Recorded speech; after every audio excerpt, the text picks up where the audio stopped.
This video is kindly brought to you by Thrive Market.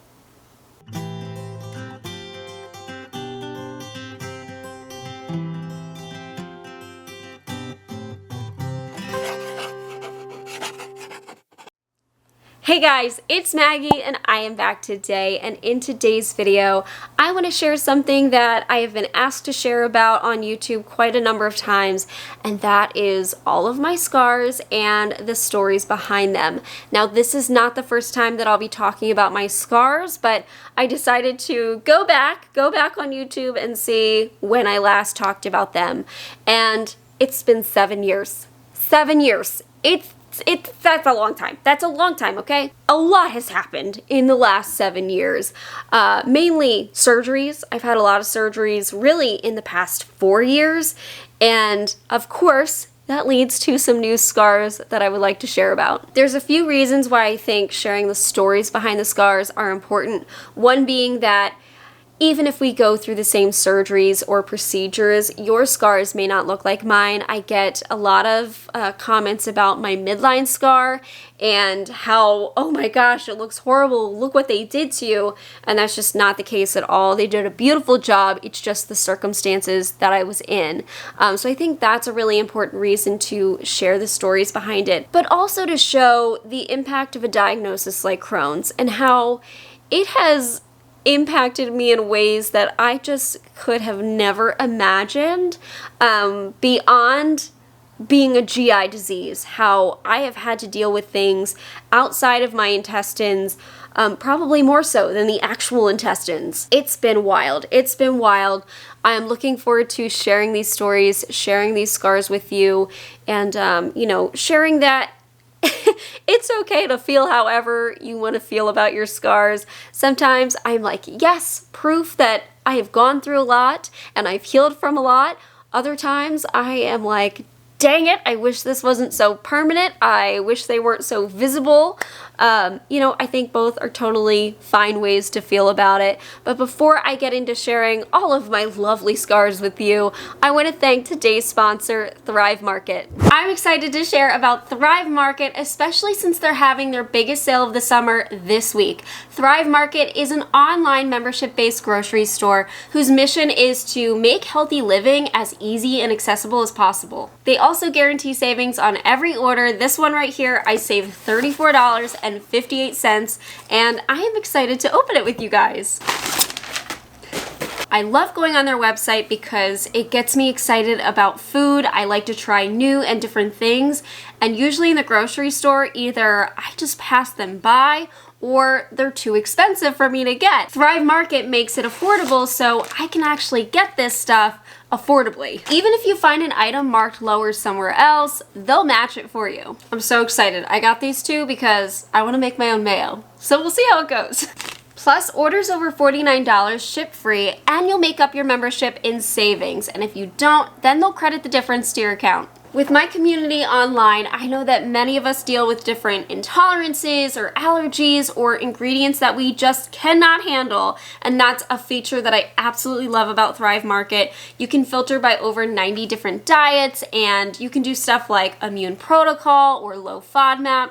There's so many different things that you can filter by, and it really just allows you to kind of walk into a grocery store that is suited for you. Everything in there you can have, and I think that's a really neat feature. There really is no better time to try Thrive Market. With the biggest sale going on this week, you can save on thousands of their top products, and if you use my link, you can get 30% off of your first order, plus a free gift worth up to $60. All you have to do is head to thrivemarket.com/LetsTalkIBD or head to the link that I have in my description below.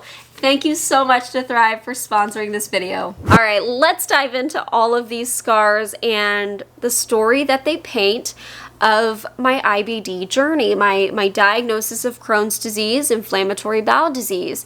I do have quite a few scars, and not every single one is from surgery, but I would say a majority of them are. But the first one actually is not. The first scar I'm going to share with you today is my shingles scar.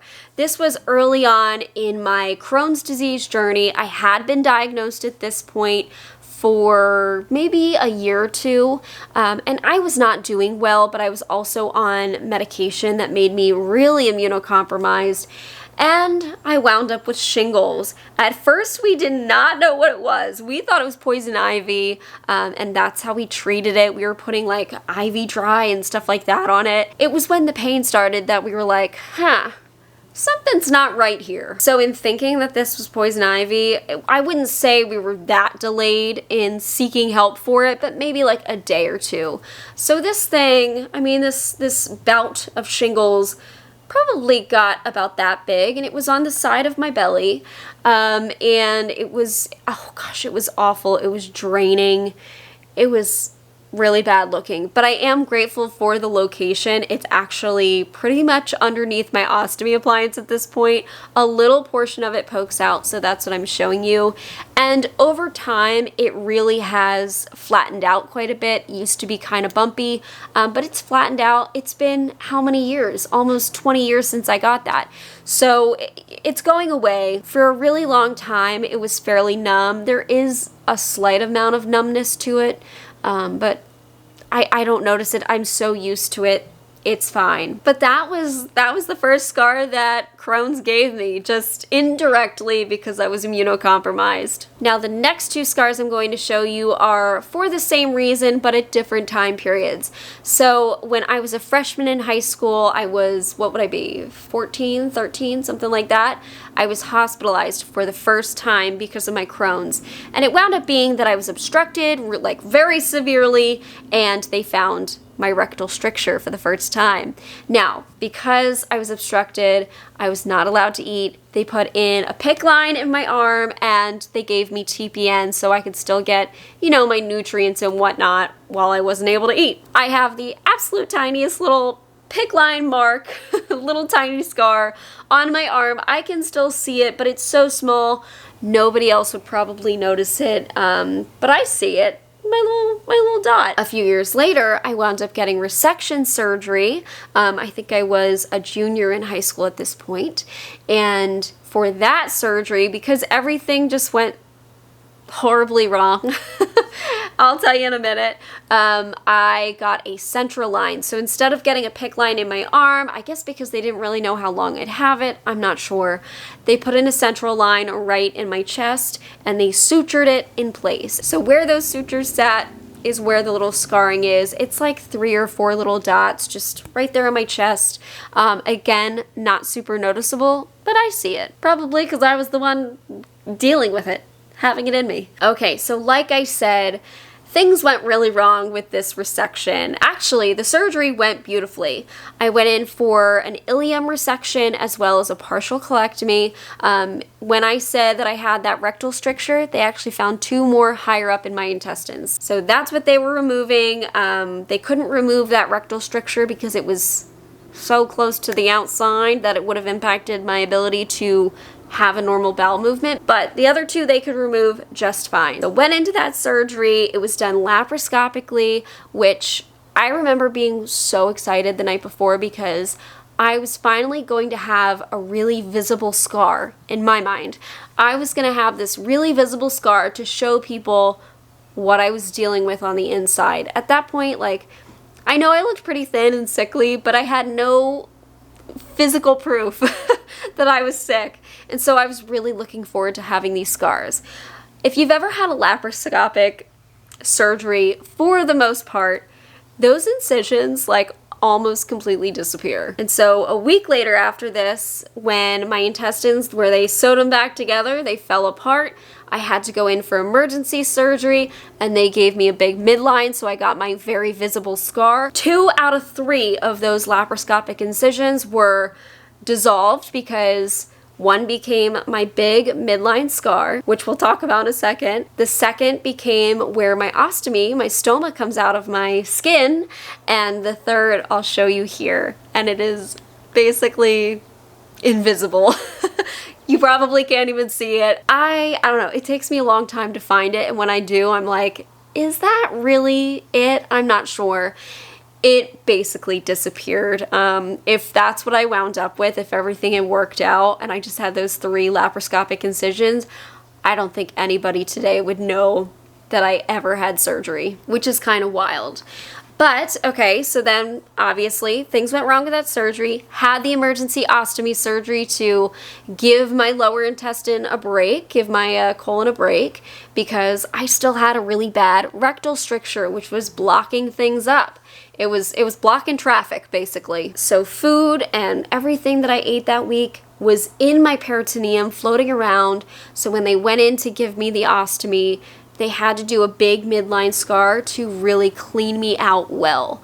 They had to get as much as they could out. I remember being on antibiotics because you can get really horrible infections. I mean, I almost didn't make it through. In coming out of that surgery, my incision looked fine. It was still together or approximated. It looked okay, but over the next few weeks in the hospital, it started to split apart, and that was painful because they had to do frequent dressing changes on it, and because it was basically a tunnel, it opened up, I think it opened up at the bottom first. So the top is still together. They could actually take a Q-tip and insert it up into my incision. It was awful, yep. But they had to pack it with gauze and stuff to make sure that infection or an abscess wouldn't grow there. And it fully eventually did split, and that's why it sort of looks like a canyon today. It's not perfect. So I do get comments on it saying, wow, they really butchered you, and that was not the case at all. It was an emergency surgery. Normally they can do ostomies under, laparoscopic surgery as long as it's planned and everything goes accordingly. But in my case, I had peritonitis, I was going septic, they had to save my life. So, I think that my surgeon did a great job on the scar anyway, and I think it's actually pretty minimal compared to other ones that I've seen. And then because I was so sick, I just didn't have the ability to keep it healed together, and so it split open. I also do have this very tiny dot on my belly higher up, which was, I believe, from a JP drain, one of those bulb drains during that whole process, because I wound up getting an abscess internally. So a few days after my ostomy surgery, they had to place a tube through my abdomen to help drain this thing. And so I do have a little scar from that, but it's pretty similar to the PICC line scar. It's just a little dot. All right, so I had a pretty good break from all surgeries. I had at least a decade, I think. And then we went back for more. We couldn't stay away. So I loved living with an ostomy. I wanted to keep it, and so I did. I have lived successfully with it. I have adapted really well to living life with an ostomy, and honestly couldn't imagine myself going to the bathroom the old-fashioned way. So I knew that my colon and rectum were really the problem for me. That's where most of my Crohn's disease was, and there was some severe permanent scarring that could not be reversed. And I made the decision in 2019 to get rid of it all. And that means closing up your bottom too. So on my belly, I do have a few scars from this, but I will be honest, the little laparoscopic incisions done from this surgery and then my later kidney surgery that happened 8 months after this, I get them mixed up because they kind of just, I don't know, they're very similar looking. It's like the keyhole cuts. I get them mixed up with each other. I do have a few that I'm not sure what surgery they came from. So I have some that wound up underneath my ostomy, which was very inconvenient. One that's more sort of near my midline scar, and then one that's underneath. I think that's actually where another JP drain was. That may have been my kidney surgery. I think it was. I also have some other ones pretty close to that JP drain, the original one. I have one up there. I've got another one towards the left side of my belly, and then I have one that they actually did within my midline scar. So there is a scar within a scar, and that one I remember being my kidney surgery, because what happened with that, man, when they did that one, I was pretty, I was flying high, we'll put it that way, flying high on medications when I woke up from my kidney surgery. And so I don't know if I hallucinated this or just misunderstood, but I thought they told me they had to reopen up my midline. And when I looked down at my belly, that's what it looked like, because they use that surgical glue that helps to close incisions, and it's almost like they spilled it and it pooled within my midline scar. When all of that peeled away and like disappeared, it was not like they did not fully reopen my midline scar. They just did a tiny laparoscopic incision within it. And I guess that covering, that little sealant stuff, pooled and made it look like the entire thing was cut open again. I was grateful for that, because my two fears with surgeries are getting that midline touched. I'm afraid that it won't close again, and then getting my ostomy moved, my stoma moved. So I know a lot of the belly ones, between my proctocolectomy surgery and my kidney surgery, I'm just not sure which one they came from, because they were so close in time to each other.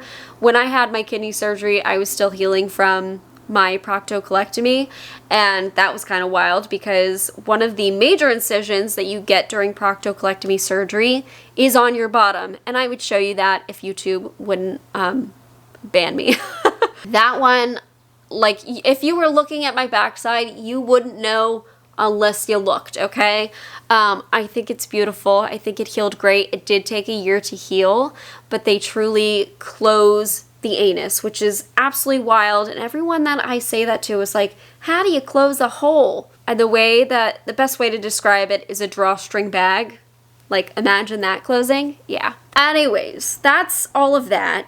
Moving forward, feeling good, healing well from both of those surgeries. I think the proctocolectomy got rid of an organ that was just dragging me down, sucking away all my energy. And then with my kidney surgery, because basically what happened with that was I started to have severe pain, and it was kind of behind my stoma, and I associated that with me getting a blockage with my stoma. That's what I kept thinking. And it turns out it was actually a blockage with my kidney. My right kidney was not able to drain, because where the ureter connects to your kidney, I think it's called the UPJ, or what's it called? UPJ junction? I don't know.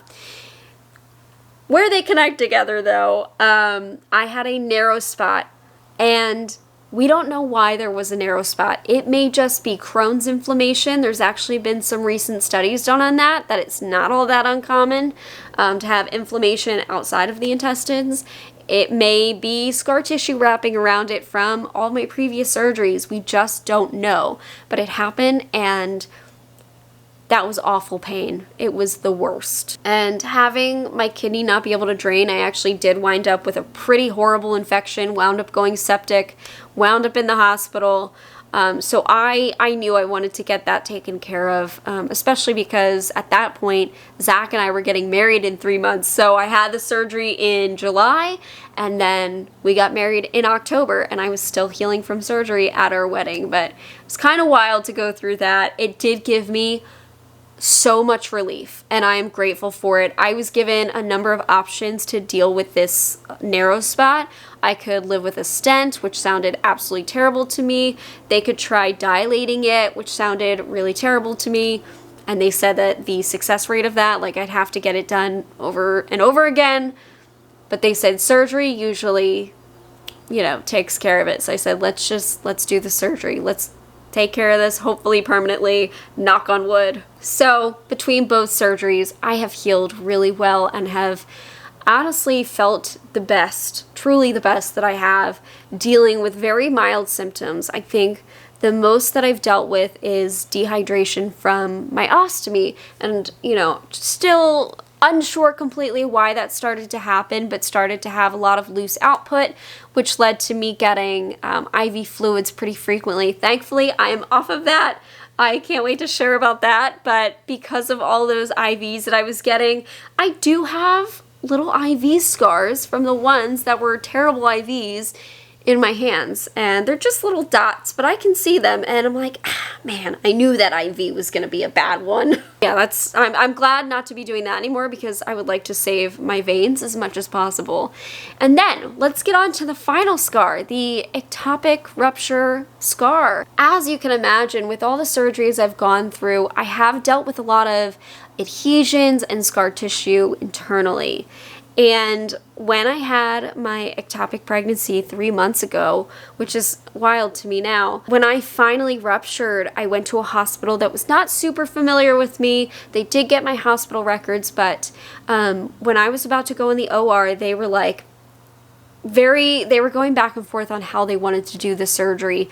Normally, it's done laparoscopically. They can remove a fallopian tube with just a few small incisions, and you go on your way. But because of all my scar tissue, they weren't sure that they would be able to get to it laparoscopically. They were afraid that they would do the incisions laparoscopically and wind up having to do it open anyway.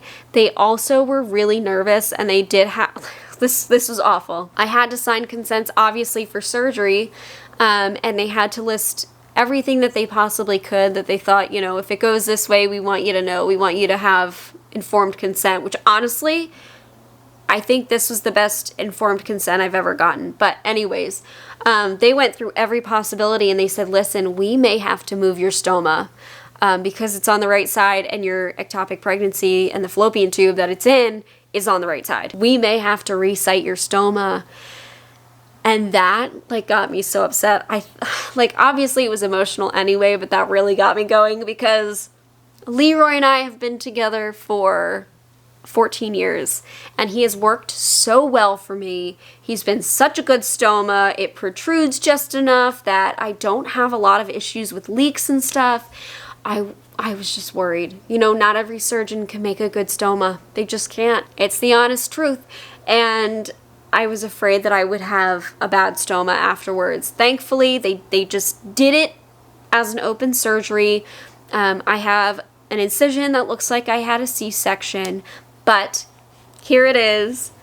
It has healed pretty dang well. You'll see that one little spot at the end there. That's where I think one of those dissolvable stitches was struggling a bit, and the skin got really irritated, but it has since completely closed up, and, you know, hopefully the skin fades a bit. You know, it's kind of purple right now. Hopefully it fades a bit, and maybe will become not that noticeable. And with that surgery, you know, if I was not there for it, and I just came into my body today, I would not be able to tell the difference having my right fallopian tube and not having it. I don't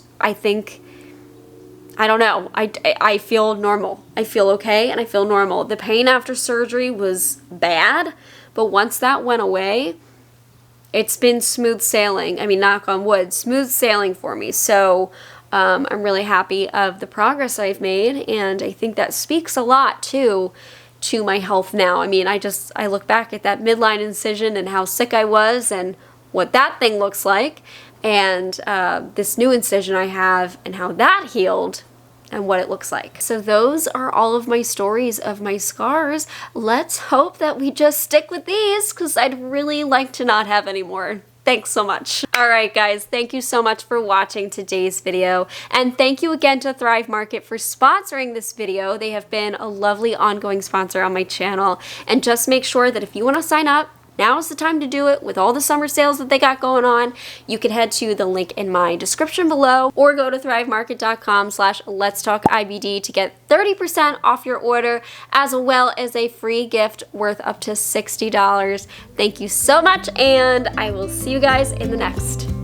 Thank you so much for watching today's video. If you are looking for a way to help support my channel, consider liking this video or even subscribing. You can also check out my store at LetsTalkIBD.shop.